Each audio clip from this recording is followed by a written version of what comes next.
Hey folks, 99 here, just checking in to give somewhat of a quick update on progress on the project Winchester 1892.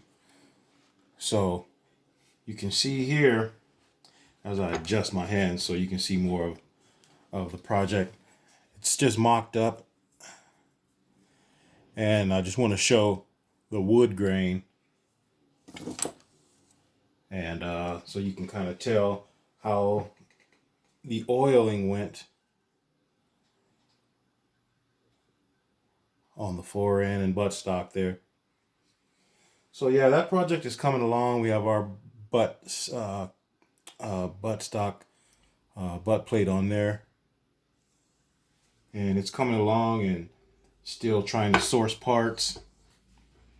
And I got maybe a 3 or 4 more internal parts that I got to pick up, and they happen to be the hardest parts that I've tried to get so far. Everything has come pretty smoothly, but the parts for this doggone thing, I mean, sheesh.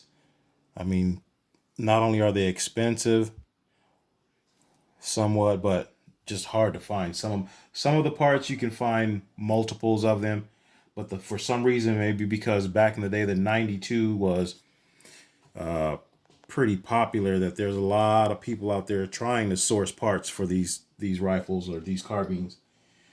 And so other than, like I showed before, parts like the lever, the common parts like the lever, the breech bolt. Let's see, we have the hammer and other various springs and pins and screws. I have 90, maybe 85, 90% of all of those, but there's the right side cartridge guide for the 1892 carbine, chambered in 3840, which this one is. And I'm going to take this buttstock off here, which actually goes.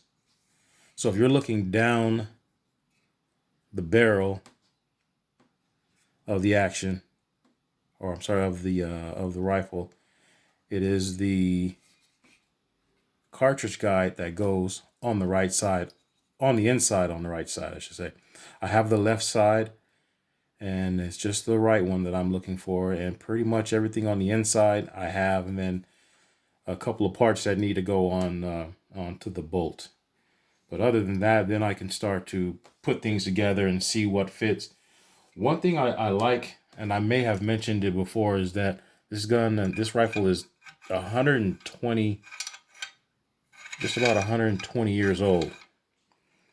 And the way all the parts just match up and they just fit as if they were made together, I kind of almost think that when the people sell these rifles, obviously in parts to make more money than you can sell them all together, that some of these parts may have, it feels like it may have come from the rifle because of the coloration just matches too well. It's got that old color. I did do a Birchwood Casey bluing process on it, and what I didn't want to do is have a attempted restoration look. I just wanted to protect the metal from rust and corrosion, but still maintain that old rifle look. And so it still has that, but the parts, I like the way the parts fit. The bolts, locking bolts or blocking lugs, fit in there perfectly. And so far, I'm enjoying the project, but those last few parts are a little bit frustrating, but we're going to keep at it. In case you've noticed, this is one that I may not have featured. I took out the Marlin out of the stable. I said if I'm going to have the girls out, I may as well take the Marlin 336 out. This is also a favorite of mine. Excuse me, and you've probably heard me say that before, but favorite, a lot of them are my favorites, just for their own reasons. We have in the background the Rossi R92, which people know is my favorite because it's sort of that underdog rifle. And then you have the Henry Chamberlain 357 Magnum, which is a favorite of mine. It's just an example of quality through and through. So that's my more quality 357 Magnum rifle. And then the Marlin 336 has that history of that proven history in the hunting rifle world. Chambered in 30-30. I like the larger loop for wearing gloves. And it is also a quality rifle. And everybody knows the story about the Gremlin, or what they call it, the Remlin situation when Marlin went through the transition period where the quality supposedly went down. And luckily for me, when I was interested in this rifle, I purchased the rifle 4, 5, 6 years after Remington had acquired Marlin. And to me, it seemed like the quality was just as good as any other lever action rifle that I had handled. So I think they may have gotten over that issue. But either way, this is the Marlin 336 chambered in 30-30. I absolutely like this rifle. I think the power is formidable to any hunting situation threat. And I'm not an avid hunter. Let me just be clear on that. But from what I've learned, the caliber and the setup with this rifle can take care of most situations in North America. So with that being said, while I'm at it, let me just make sure I mention that the sling giveaway is still going on. Just a few more subscribers. At 200, we will be doing the giveaway on this sling. And I will be choosing a winner from my subscribers. New subscriber, old subscriber, it doesn't matter. Someone will win this.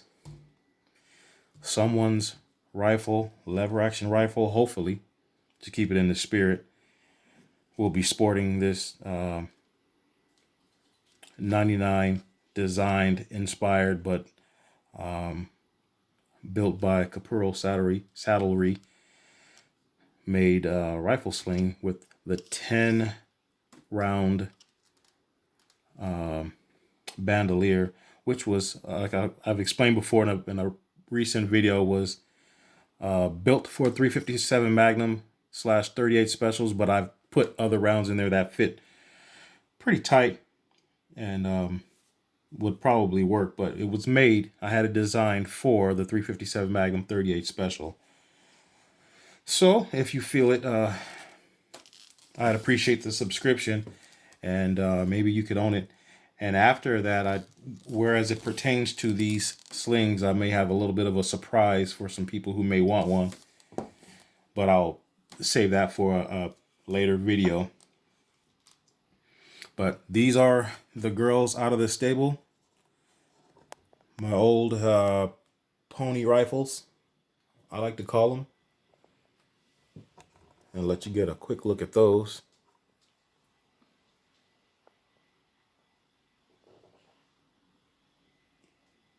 And I will keep you updated on the progress, pains, and struggles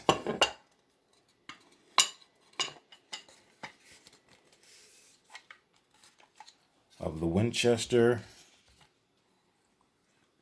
1892 project. Thanks again for watching, folks. We'll talk to you on the next one. And remember, please respect the working class.